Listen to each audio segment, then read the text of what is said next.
No செய்யாதே, don't do it, பாவம் அப்படின்னு நிறைய ரிலீஜன்ஸில் நிறைய விஷயங்களை லிஸ்ட் பண்ணியிருக்காங்க. If for example you take Hinduism,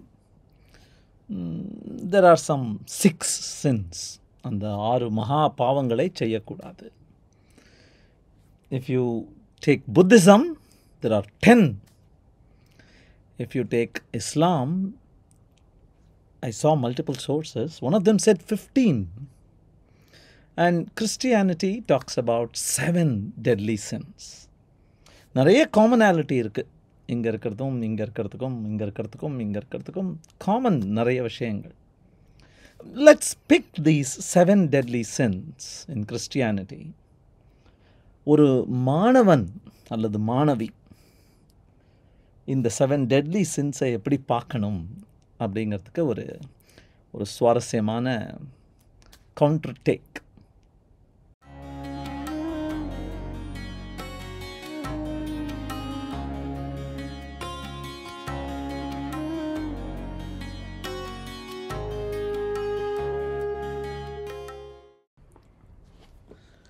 வணக்கம். 451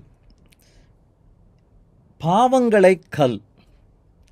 இந்த பாவங்களை நீ பண்ணினேன்னா உன்னை கல்விட்டு அடிப்பேன் அப்படின்னு சில ரிலிஜன்ஸ் அப்படியே கூறும். அதை பற்றி நம்ம பார்க்க போகிறது இல்லை. இப்போது இந்த கிறிஸ்டியானிட்டியில் there were 7 sins listed out. அதை ஒன்றொன்னா பார்க்க போகிறோம். அதை பார்க்கும்போது ஒரு ஸ்டூடெண்ட், ஒரு லேர்னர், அவங்க கண்ணோட்டத்திலிருந்து நிஜமாவே இது பாவமா அல்லது அதுக்கு பின்னால் இன்னொரு லேயர் இருக்கா? That is what we are going to see today. The first is pride. தற்பெருமை கூடாது, அது பாவம் அப்படிங்கிறாங்க. ஒரு கோணத்திலிருந்து பார்த்தா S, that's wrong, but I want to dig deeper. அதை பற்றி இன்னும் கொஞ்சம் யோசிக்கும் போது எனக்கு இந்த பஸ்மாசுரன் கதை ஞாபகம் வருது. இந்த பஸ்மாசுரன் கதை என்னன்னா, நம்ம சிவன் அந்த அசுரனுக்கு ஒரு பவர் கொடுப்பார். நீ யார் தலையிலையாவது கையை வச்சா அவங்க பஸ்மமாக போயிடுவாங்க. they will be destroyed, they will be turned into ashes அப்படின்னு. இந்த பஸ்மாசுரன் ட்ரை பண்ணுவான், ஒர்க் பண்ணும், அப்படின்னு சொல்லிட்டு சிவன் தலையில் கை வைக்க வந்துடுவான். சிவன் ஓடுவார். விஷ்ணு ஒரு நல்ல ட்ரிக் பண்ணி ஹெல்ப் பண்ணுவார். But the point there is creating something that threatens to destroy you. அது சும்மா இல்லைங்க. That requires one amazing ability. ஒரு அளவுக்கு கேப்பபிலிட்டியும் பவரும் க்ரியேட்டிவ் எபிலிட்டியும் இல்லைன்னா உன்னையே அழிக்க சக்தி வாய்ந்த ஒன்றை உருவாக்குவது அவ்வளோ ஈஸி இல்லை. மனுஷன் பண்ணியிருக்கான் அதை. He learned about the power inside the atom. சும்மா விடல அதை. நோண்டுன்னு நோண்டி ஒரு 30-40 வருஷமாக நோண்டி he saw everything that was inside it. And then he discovered that it's got limitless energy. And then he changed it into a weapon. And then for a very long time he has been threatened by that weapon. அதே மாதிரி தான் program பண்ண ஆரம்பித்தாங்க. ஒரு கம்ப்யூட்டர்னு ஒன்று உருவாக்கினாங்க. அந்த கம்ப்யூட்டருக்கு சக்தியை ஏற்றிக்கிட்டே போனான். இன்றைக்கி சாட் ஜிபிடின்னு ஒன்று வந்திருக்கு. நாளைக்கு என்ன வரப்போகிறதோ. It is threatening. You know whose jobs are going first? யாருக்கு வேலை முதல்ல போகிறது தெரியுமா? The computer programmer is losing their job. Because writing code is probably the easiest thing an AI program can do. அதை பற்றி பெருமைப்படணுங்க. As a learner, as a student, as a pursuer of knowledge, you are allowed to be proud because you have created something that threatens your own existence. Go ahead, be proud. The second thing they warn us about is greed, பேராசை. எனக்கு மட்டும்தான் வேண்டும் அப்படின்னு. நான் இதை பற்றி யார்கிட்டையுமே சொன்னதில்லை, but I'm going to leak it out to you. When I was at college, ஒரு பர்டிகுலர் புத்தகம் ரொம்ப ஸ்பெஷல். எக்ஸாமில் வரப்போகிற கான்செப்ட்ஸ்லாம் ரொம்ப அழகாக அதில் டிஸ்கிரைப் பண்ணியிருப்பாங்க. அந்த புத்தகம் ரொம்ப costly. There were only 2 copies of the book. One of them was with the professor. The other was in the general library. நான் வந்து அந்த ஜென்ரல் லைப்ரரியில் அந்த புத்தகத்தை எடுத்து அதை படிக்கிறது தப்பில்லை, பட் அதோடு நிறுத்திடாமல் அதை படிச்சுட்டு I displaced it. I kept it somewhere else. எனக்கு மட்டும்தான் அது தெரியணும், எப்போ வேணாலும் நான் போய் அதை எடுத்துக்கலாம். எவ்வளோ பெரிய தப்பு இல்லை? ஸோ பாவம் தான் greed அப்படிங்கிறது. On the other hand, today with electronic books and the internet and Google helping us as an amazing indexing engine that goes to every nook and corner of the internet, you cannot hoard information. Good information, bad information, all kinds of gossip and rumor, truths, opinions will always be available to everybody. So ஒரு மாணவன் அந்த பேராசை எனக்கு மட்டும் அப்படிங்கிற அந்த பாவத்திலிருந்து I think they are protected. They are immune to it. You cannot be greedy. If something is good, there will be 6 other people having a copy of that good thing. Don't worry. The third is lust. தமிழில் வந்து காமம் அப்படிங்கலாம், sexual desire அப்படிம்பாங்க. ஆனால் அதை இன்னும் கொஞ்சம் layer பிரித்து பார்த்தீங்கன்னா, it is more of an innate urge to make copies of yourself, reproducing urge. Gene அப்படிங்கிறாங்க, பட் ரிச்சர்ட் டாக்கின்ஸுங்கிற சயின்டிஸ்ட் வந்து ஜீனை விட வேகமாக பரவக்கூடிய ஒன்று இருக்குது, மீம். நம்ம வடிவேல் மீம்னு நினச்சிடாதீங்க. Meme is the germ of an idea. அந்த ஐடியா ஒரு வைராலிட்டி அதுக்குள்ளே இருந்ததுன்னா it will spread and make you for ever famous. ஒரு ஆள் இருந்தார், கோப்பர்னிக்கஸ் அப்படி.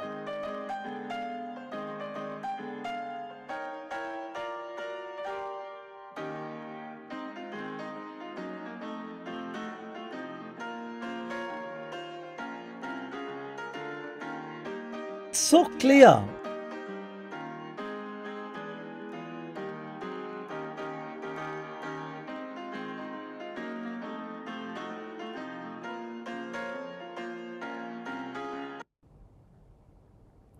It's so clear that to make the human being and Earth the center of the universe, the planets had to do all kinds of loopy, messy circuits.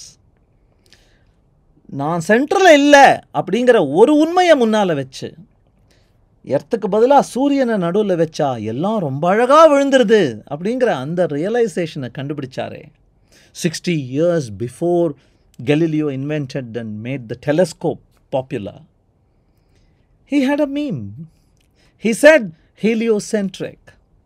And he didn't just write about it and keep quiet. He went talking. சர்ச்சில் போய் பேசினார், Pope கிட்ட போய் பேசினார், students கிட்டலாம் பேசினார். You need to have lost.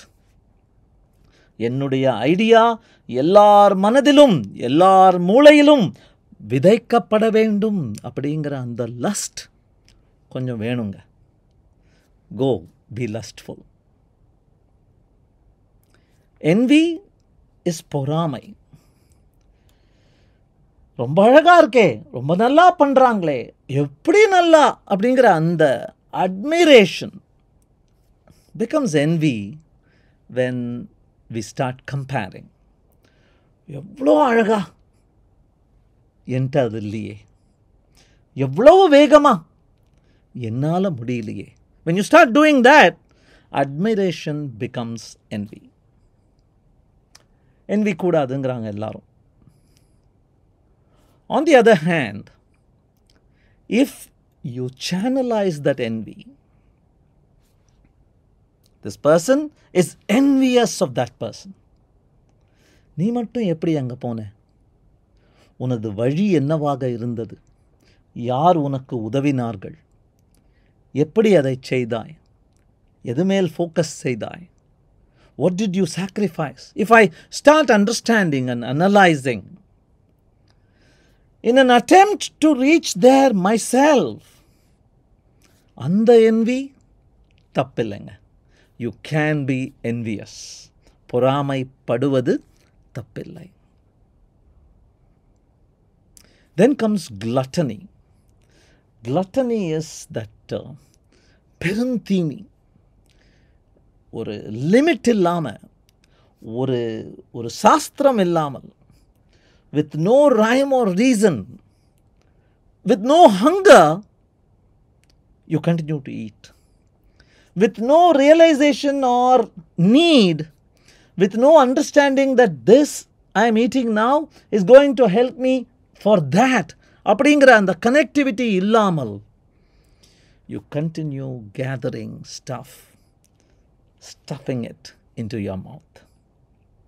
இது தப்பு அப்படிம்பாங்க. You know what ChatGPT is? It's a model. It is a natural language responding engine that has been trained on probably 10 billion unique points of data. Truth statements இருக்கலாம், opinions இருக்கலாம், conversations இருக்கலாம். But ChatGPT excelled in gluttony, with no real dotted line connecting each item to a future point where that will be useful. இது என்னைக்காவது உபயோகமாக இருக்கும், இதுக்காக இதை நம்ம சேமித்து வச்சுக்கலான்னு இல்லாமல், இந்த பக்கம் நம்ம எப்போ வருவோமோ, we may never walk this path again. Whatever nuggets we see on the way, who knows when they'll be useful, let me grab. A student today, if you have to defeat the likes of ChatGPT, you need to indulge in gluttony. Some of the things you learn, you may not be able to understand the reasoning, the rationale until later. Some of the things you learn may seem unconnected, but down the line, you may see the connections. So today, your task is to indulge in gluttony. Collect information. Collect experiences. Sift them. Analyze them. Remix them. Create your own. Share them. Combine. Recombine. So indulging in gluttony, ஒரு ஸ்டூடெண்ட்டுக்கு, ஒரு life long லேர்னருக்கு சின்னு நான் ஒத்துக்க மாட்டேன்.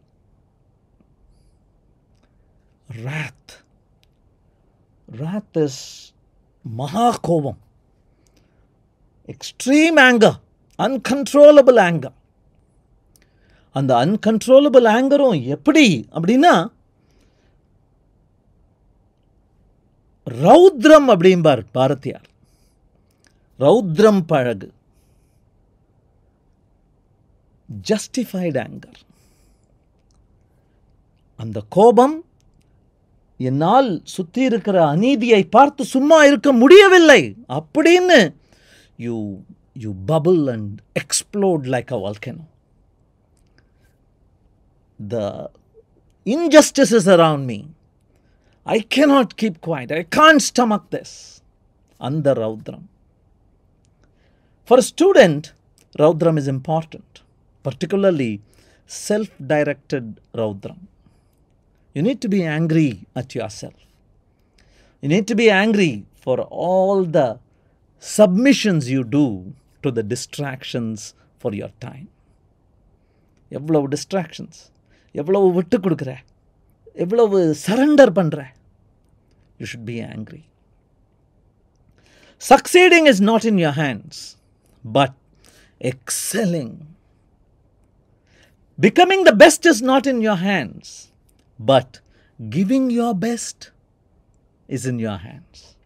இதை நீ பண்ணாமல் இருந்தேன்னா ரௌத்ரம் தேவை.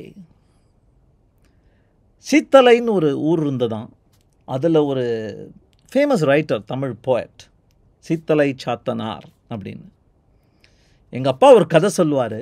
அதுக்கப்புறம் இன்டர்நெட்டில் அதை தேடி பார்த்தேன், அந்த மாதிரி நிஜமாக நடக்கலை அப்படின்னு. ஆனால் கதை நல்லா இருந்தது கேட்க. அவர் எழுத்தாணி வச்சு எழுதுவாராம்.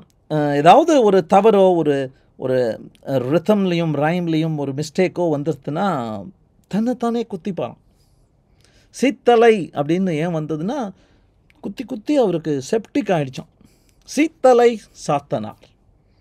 Nice story. I love it, even though it is not true. Because the student who knows to self-flagellate, தன்னை தானே ஒரு கண்ணாடி முன்னால் நின்று இதை தவறு பண்ணின, உன்னால் முடிந்தவரை நீ செய்யவில்லை, you gave up, that 100% effort was missing அப்படின்னு இடித்துரைக்கிற கண் முன் ஒரு பிம்பம் வந்துருச்சுன்னா, I think that's a great quality for a lifelong learner. The seventh is sloth. ஸ்லாத்துங்கிறது வந்து அசமஞ்சம் அப்படிம்பாங்க. அப்படியே ஒரு ஆமை மாதிரி, இடித்த புலி மாதிரி, ரியாக்ஷனே இல்லாமல் சோம்பேறித்தனமாக உட்கார்ந்துட்டுருக்கிறது தப்பு அப்படி. Again, on the contrary, I am going to tell you sloth is perhaps useful. The early bird gets the worm. சுறுசுறுப்பா போ. பிகாஸ் ரெண்டாவது பேர்ட் வரும், முதல் பேர்ட் வேர்மை எடுத்துகிட்டு போயிருக்கும். அப்படி சொல்லியே வளர்ந்தோம் நம்ம அம்மா அப்பா இப்படி தான் சொல்லி வளர்த்தாங்க.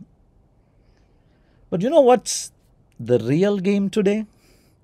The real game is not up in the skies, but in that corner of the room where the old mouse is giving advice to the young mice. Hello? It's the second mouse that gets the cheese. முதல் mouse மாட்டிக்கிட்டோம். மாட்டின அந்த ட்ராப்பில் திருப்பி அடிக்காதே drop, cheese இருக்கும்ல. It's the second mouse that gets the cheese. System 1, System 2 thinkingனு பார்த்துருக்கோம் இந்த famous புத்தகத்தில். Slow down. Allow the System 2 to take over and give you better advice. அந்த ஆத்தர் சொல்கிறார், Daniel கான்மன், nothing in life is as important as you think it is while you're thinking about it. So stop thinking about it. கடப்பில் போடு, நாளைக்கு பார்த்துக்கலாம். You will get a better idea tomorrow. You will be able to make better decisions tomorrow. Delay, slow down, be slothful. So, பாவம் பண்ணுங்கன்னு சொல்லுங்க, பாவம் அந்த பாவங்கள் அப்படின்னு தான் நான் சொன்னேன். Look at them from a different viewpoint. As a closing thought, I want to refer to this amazing book, The Kite Runner, கலத் Husaini அப்படிங்கிறவர். அதில் ஒரு அழகான பேசேஜ் ஒன்று வருது. இந்த சின்ன பையன் அவங்க அப்பாட்ட பேசுகிறான். அவங்க அப்பா அட்வைஸ் கொடுக்குறார். டேய், நீ ஸ்கூலுக்கு போகிற, அந்த ரிலிஜியஸ் டீச்சர் முல்லா உனக்கு அட்வைஸ் பண்ணுவார், பட் ஒன்று புரிஞ்சுக்கோ, there is only one sin, and அந்த sin வந்து திருட்டு, theft தான். Every other sin is a variation. பையன் ஒரு மாதிரி முழிக்கிறான். என்ன, ஒருத்தரை கொல்ல போகிற அப்படின்னா you are stealing their life. ஒருத்தரோட மனைவியோட தகாத உறவு வச்சுக்கிறேன்னா you are stealing that woman's children's right to a father. ஒருத்தர்கிட்ட பொய் சொல்ல போகிறேன்னா you are stealing the listener's right to the truth. ஒருத்தரை சீட் பண்ண போகிறேன்னா you are stealing that person's right to fairness. எவ்வளோ அழகாக இருக்குல்ல? There is only one sin and that is theft. திருடாதடா அப்படிங்கிறார். Food for thought. Will meet again soon.